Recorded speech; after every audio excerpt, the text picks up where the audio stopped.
Hey everyone, welcome back to the Ortotech Garage. My name is Keith. Had a little inspiration today, had a car in the garage that had some brakes done on it somewhere, and it looks like they've been on there for a while, but it had the wrong brake rotors on it. The brake rotor's size was slightly diminished from the actual size of brake rotor this car requires. So I just wanted to talk about this with you guys for a minute and explain the importance of using the correct parts. And sometimes the correct parts come at an extremely high cost. And with this vehicle, we're talking about a Lexus GS350 F Sport. And with the F Sport model, it takes a very particular brake that's part of the performance package on this car. And this one needs larger brake rotors, and they're also two-piece brake rotors, which really increases the cost and availability of these components. I want to show you the difference between these brake rotors and the ones that were on the car and explain to you a little bit about why it needs to be handled correctly with the right parts. So let's get right into it and take a look at it.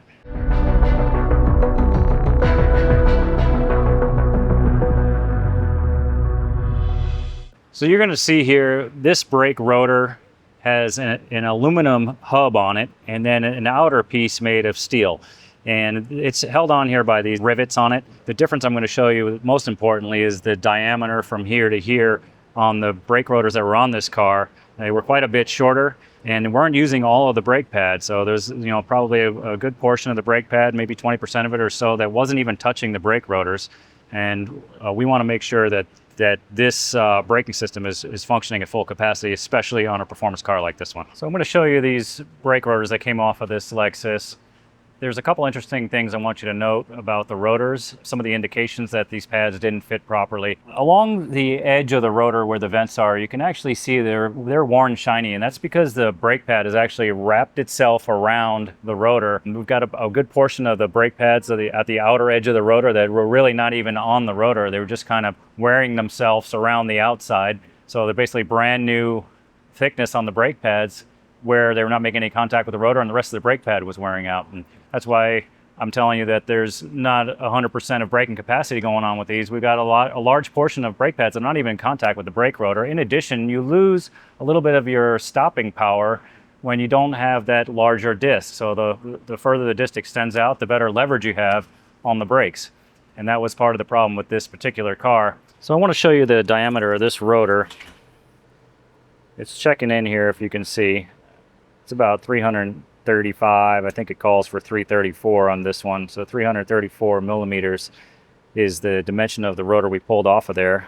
So this is the correct rotor on the car, the two-piece rotor with the aluminum hub on it. I'm going to take a measurement on here and show you the difference between this and the one that came off the vehicle. You want to measure right down the center line of the axle here and get as close as we can. This one's measuring about 356, and I believe that's about the spec for this rotor on the GS F Sport. So 356 minus the 334 I think we had on there, you're looking about almost 20 millimeters plus difference, 2 centimeters, so really about a half-inch difference in the complete diameter of the brake rotor. That's quite a substantial difference and certainly going to make a difference in stopping power.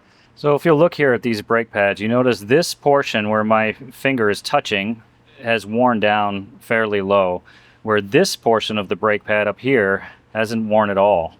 This is the part that has wrapped itself around the brake rotor. This is what these brake pads look like when they were installed in the vehicle. If I rotate this, you're going to see how they overhang the brake rotor, not even in contact. I've seen this before. It's a common problem. People want to put cheap parts on their car. I understand the reason for it, but not at the risk of safety. So you're going to see here, this brake rotor has an aluminum hub on it and then an outer piece made of steel. And it's held on here by these rivets on it, keeping the weight down a little bit. We want to make sure that this braking system is functioning at full capacity, especially on a performance car like this one. And that's why I wanted to bring this video to you to help you to understand the importance of using the correct parts for safety, for performance. Obviously, these are performance brake rotors, and this particular car was built for performance in F Sport, and that's why it has upgraded brakes on it. It's one of the performance enhancements they put on these F Sport vehicles. So I understand that parts, can be extremely expensive. Things are tight everywhere. People don't want to spend too much money, but trying to save money by buying parts that are going to be half the price of what you actually need on your vehicle just doesn't make sense. You're really putting yourself at risk safety concern, and I want to make sure you guys are safe out there, driving on the correct parts and having all the stopping power you need. So I just wanted to talk about this for a second. This is not the first time I've seen this on the F Sport Lexus. This is a very common problem. These rotors are so expensive.